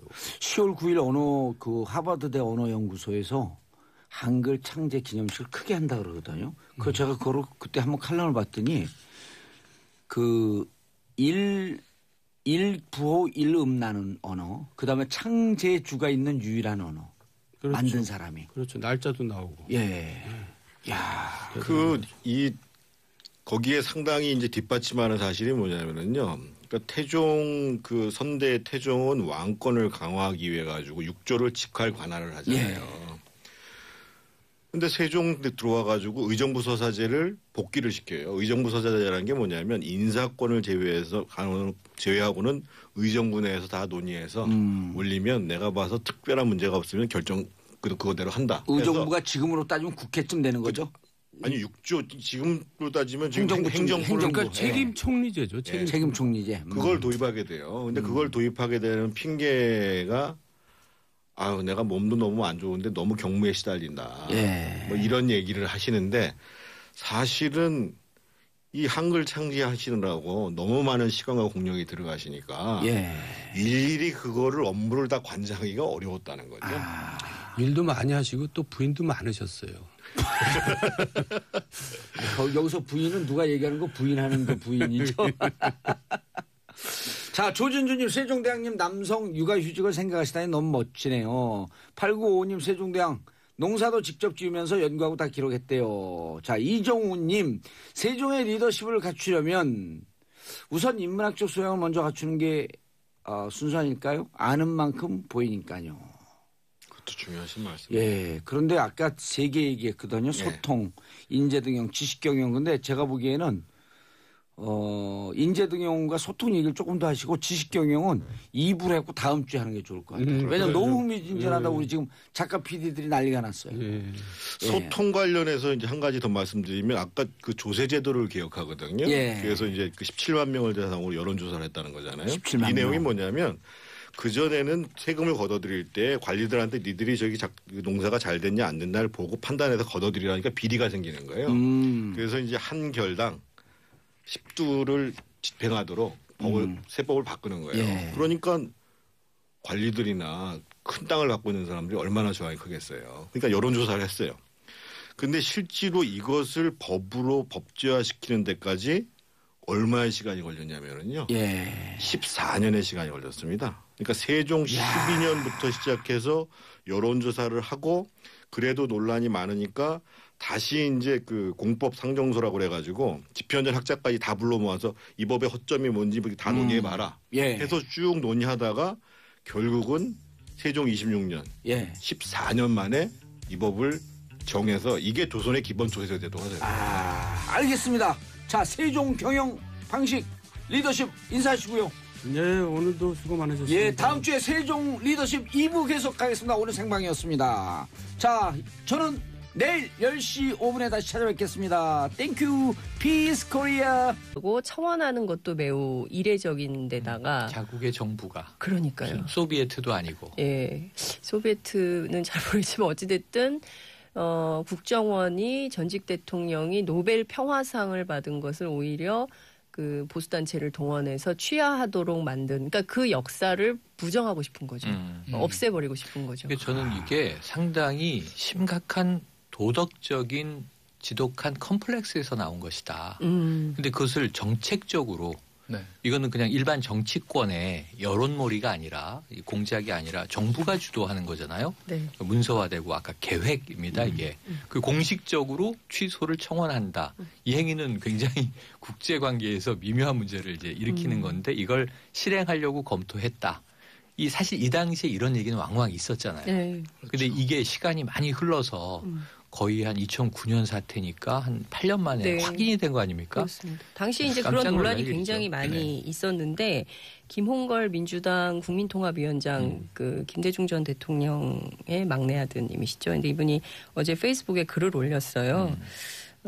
당시 이제 상황을 되짚어 보면 장례를 국장으로 치를 거냐 말 거냐 며칠 동안 뭐 2, 3일 동안 굉장히 지체하다가 마지못해서 결정을 했다거나 아니면은 문상 기간을 좀 축소하면 안 되겠냐 뭐 이런 요청이 있었다거나 그리고 제일 황당한 건 이것이에요. 그러니까 정부로부터 동작동 국립현충원에 자리가 없다. 다른 데를 찾아봐라 이런 얘기를 했다는 거예요. 근데 이거를 이제 문제 삼으려고 했었는데 당시에 이호 여사께서 그냥 조용히 넘어갔으면 좋겠다 이런 말씀을 하셔서 얘기 안 했는데 아니 김홍걸 씨 얘기면은 사실일 거 아니에요. 그렇죠. 상주인데요. 상주죠. 상주. 그래서 그러니까 이런 사실 어찌 보자면 모욕이죠.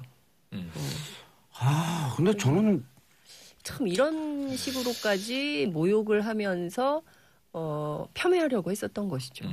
거기다가 노벨 평화상 취소 청원까지. 그러니까 뭐 진보 정권에서 있었던 업적은 물론이거니와 상징적인 인물에 대한 그런 의미까지 축소를 어떻게 해서든지 해서 이제 보수를 좀 장기 집권하는데 좀 초속으로 만들려고 하지 않았나. 지금 뭐 야당 의원이 이야기했던 고 노무현 대통령의 죽음에 대한 해석 말이죠. 가족사로 폄훼하는 부부싸움을 하고 부인이 가출을 했고 혼자 있던 밤에 자살을 한 것이다. 이게 사실 그 당시에 만들었던 논리기조라는 게 또 확인됐잖아요. 그렇죠. 개인의 그냥 순간적인 충동적 발언이라기보다는. 그러니까 제가 이제 자료를 쭉 찾아봤더니 2002년 10월에 이제 이런 얘기들이 나오는데요. 당시에 이제 오마이뉴스가 2002년도에 이제 그 노벨 평화상 이후에 그 노벨 위원회의 룬데슈타트 사무총장하고 이제 오마이뉴스에서 이메일 인터뷰를 했어요. 근데 이분이 무슨 얘기를 하냐면 노벨상 로비설은 무지의 소치이자 매우 무례한 주장이다. 이렇게 열화와 같은. 근데 그 와중에 또 시어머니들 댓글 네. 모여서 시어머니 씹을 거면 이런 방송을 해야지. 시어머니 대표도 안 쳐라. 그렇지. 실제로 2012년에 이정희 당시 그 통합진보당 대표 발언에 대해서 네. 그 60대 여성들이 굉장히 미워했다는 거. 굉장히 그 똑똑한 며느리가 저런 시어머니한테 스타일이다. 대드는 것 같은 느낌이었다. 2012년 예. 떨어뜨리려고 때. 떨어뜨리려고 그 박근혜 후보 나왔어요. 떨어뜨리려고 나왔어. 이때 그런 심리가 굉장히 많이 작용했다 그래요. 알겠습니다. 자, 첫 번째 뉴스 장윤선 기자부터. 네. 렛츠고 장윤선. 너무 충격적인 기사인데요. 예. 그 사실 이제 지금 뭐 조사 이명박 정부 시절에 국정원 적폐청산 TF가 계속 가동이 되면서 뭐 이러저러한 뉴스들이 나오는데 설마 이런 일이 했던 일들이 계속 나오고 있습니다. 그중 하나가 무엇이냐면 이미 이제 보수단체들한테 광고비 주면서 야당 정치인 진보단체 비난하는 뭐 광고를 싣고 또 정치 현안에 대한 시국 광고도 조종하고 뭐 이런 것들 다 알려졌는데요. 게다가 김대중 전 대통령의 노벨 평화상 수상을 취소해달라는 청원을 해라. 이런 계획을 세운 정황이 나타났습니다. 그래서 검찰이 수사에 나섰는데요. 서울중앙지검 국정원 전담 수사팀이 국정원 심리전단 직원하고 보수단체로 알려졌는데 이 보수단체는 저희가 취재를 해봤더니 자유주의 진보연합 이에요. 이 단체는 사실 나중에 그 뉴라이트 전국연합 나중에 언제 한번 이 뉴라이트 역사를 한번 다루면 참 좋을 것 같다는 생각이 좀 들기도 하는데 그 뉴라이트 어찌됐든 담당자가 나와야죠. 제가 책을 한 권 썼습니다. 아, 뉴라이트요? 예. 어찌됐든 담당자는 아니고 저는 어렸을 때 자, 좋아하던 아무튼. 프로가 그 무슨 개그 프로의 쌍라이트였었는데. 조춘 씨랑 네. 나왔던 바로 새끼로 가네. 중요한 뉴스입니다. 예. 그 분석을 했는데요. 그 당시에 봤더니 실제로 그 김대중 전 대통령 서거 직후에 노벨상 취소를 위해서 노르웨이 노벨위원회 청원서를 보내는 방안을 그 보내는 방안을 실제로 상의했다는 거예요. 그러니까 보내려고 했었다는 것이죠. 그러니까 왜 그랬을까를 좀 따져봐야 될 것 같은데 아마도 2009년 8월 18일 김대중 전 대통령 서거 이전에 노무현 전 대통령 서거가 있지 않았습니까? 5월에. 예, 5월 23일 날. 근데 그때 그 추모 열기가 어마어마했었잖아요. 그러니까 이것이 재현될 것에 대비해서 뭐 이러저러한 정황을 벌인 것이 아니냐 이런 비판 얘기가 좀 나오고 있는 것이죠. 그러니까 문제는 실제로 이 단체가 8월 18일 날 낸 논평을 보면 이런 거예요. 김대중 전 대통령은 지역 감정을 정치적으로 이용을 하고 반헌법적인 6.15 공동선언을 통해서 대한민국의 정체성을 훼손했다. 뭐 이런 주장을 하거든요. 그러니까 구체적으로 노벨상을 이미 받은 노벨상을 취소해달라고. 정봉재 정치쇼 1부 들어가겠습니다. 자, 연휴 마지막 날이에요. 10월 9일 한글날. 세상 돌아가는 얘기 해주기 위해서 정봉주 정치쇼 에이스. 와. 왜 에이스인 줄 아세요? 왜요? 에이스. 3명이잖아요. 예, 최반장 최영일 평론가. 안녕하세요. 최영일입니다. 예. 반균 한경 TV 중딩 기자님. 안녕하세요. 예, 키가 커요, 근데. 지난번 물어봤죠, 제가. 네. 83이냐고. 네. 왜 똑같아요? 안 자랐어요, 그동안? 예, 잘하진 않고 예. 잘 못했어요, 그럼? 잘하지 않았으면? 어렵네요 또 이거. 자, 장윤성 기자님 자리하셨습니다. 네, 안녕하세요. 예. 자, 연휴 마지막 날인데요. 네. 연휴가 기니까 좋기도 하지만 또 일상으로 돌아오는 그리움도 또 있더라고. 네. 네.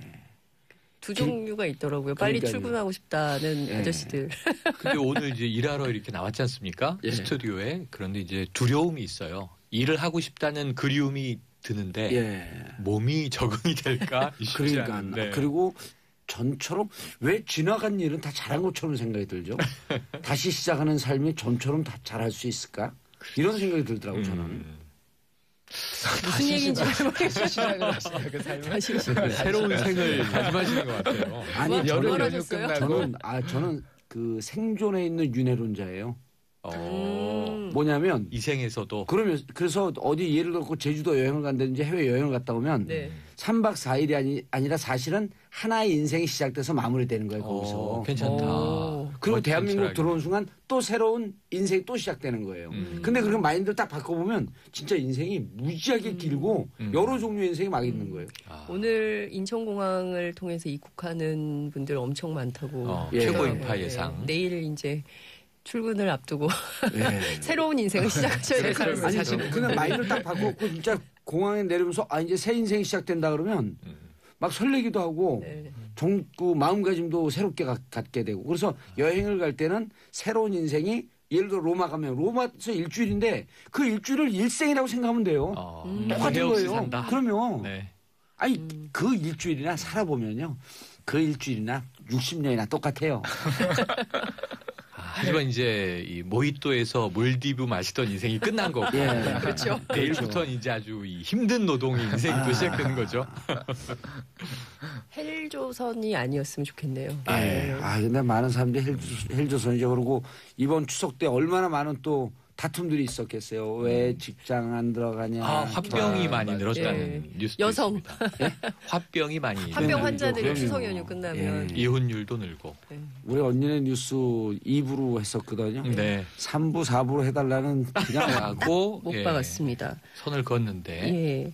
그리고 또 올라브 율스타드 그 노벨 연구소 연구실장도 2000년 11월 노르웨이에서 열린 그 한반도 국제 그 심포지엄이 있었거든요. 이 자리에서 어떤 얘기를 하냐면 당시 이제 노벨 평화상을 이제 수상을 했는데 오히려 한국의 정치적 반대자들이 김대중 대통령한테 상을 주면 안 된다는 기이한 로비가 있었다. 맞아요. 기이한 이렇게 로비가 기이하죠, 예, 진짜.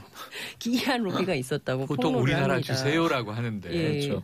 그러니까 이게 보면 그 당시에 한나라당 이재호 의원도 이런 얘기를 해요. 국회에서 그 2002년 10월 10일인데요. 김대중 대통령이 노벨 평화상을 받기 위해서 그 로비를 벌였고 남북 정상회담을 했다. 정상회담을 위해서 산업은행에서 4천억 원을 빼내서 북한에 제공을 했고 노벨상 로비 대가를 채워주기 위해서 스웨덴과 노르웨이 합작회사의 현대상선의 자동차 운송사업선을 특혜 매각했다. 이렇게 이제 국회 대정부 질문에서 이런 얘기를 합니다. 그러니까 이런 자료들이 어디서 어떻게 나온 것인지에 대해서도 이제 다 사실 확인 검찰의 수사가 필요하다. 그러네요. 이런 생각이 좀 듭니다. 아니 근데 이게 정말 이 정도면은 이제 이게 무슨 어느 장관이 진행됐고 네. 총리가 했고 이런 일이 아닌 것 같잖아요. 이제는 그렇죠. 그렇죠. 이렇게 되면 이거는 정권 차원에서 네. 네. 최고 책임자 아니 이렇게 되면 이제 MB한테 확설이 안 갈 수가 없는 거 아니에요? 그렇습니다. 아니 이걸 누가 결정하겠어요? 그렇죠. 이런 걸 하라고. 그렇죠. 네. 이거 생각해 보면 어마어마한 거예요. 어마어마하죠. 어마어마한 전임 거고 저는 대통령에 너무 대한. 화가 나는 게 이런 걸 예, 보면서 예. 물론 이 진행하기 때문에 중립적 위치에 있어야 되는데 네. 세상에 완벽한 중립이라는 건 우주상에 존재하지 않거든요. 0.0000001이라도 기울기 마련이에요. 그 프란치스코 교황께서 말씀하셨어요. 예. 고통 앞에 중립은 없다. 분노 앞에 중립은 더더욱 그렇죠. 없습니다. 그런데 뭐가 화나냐면 우리 방송 듣는 분들도 정확히 하셔야 될 게 이렇게 국가 비용과 국가 노동력을 이용해서 엄한 짓을 하고 있을 때 일본과 중국 우리하고 경쟁하고 있던 나라들은 다 앞으로 그냥 달려가고 네, 있을 네, 때 아니에요. 네. 이런 네. 짓을 하고 있냐고요. 네. 그때 이런 걸 했기 때문에 지금 일자리가 이렇게 없어지고 경제가 이렇게 망가지고 남북관계가 이렇게 개판이 된 거예요. 그런 걸 생각하고 2007년도 진짜 어떻게 그 개개인을 다 부자 만들어주겠다는 그 사탕 발림에 속아갖고 그런 사람이 대통령이 나오는 나라를 만들었냐고. 지금 생각해 보면 정권, 그 다음에 이제 보수 언론, 그리고 이제 보수 정치인, 그러니까 또 재벌 이렇게 다 합체가 돼서 하나의 통으로 이제 움직였다고 볼 수도 있는 건데요. 그 노벨 평화상 로비설을 가장 적극적으로 보도한 언론이 조중동입니다. 네. 그래서 그중에 제일 많이 한 데가요?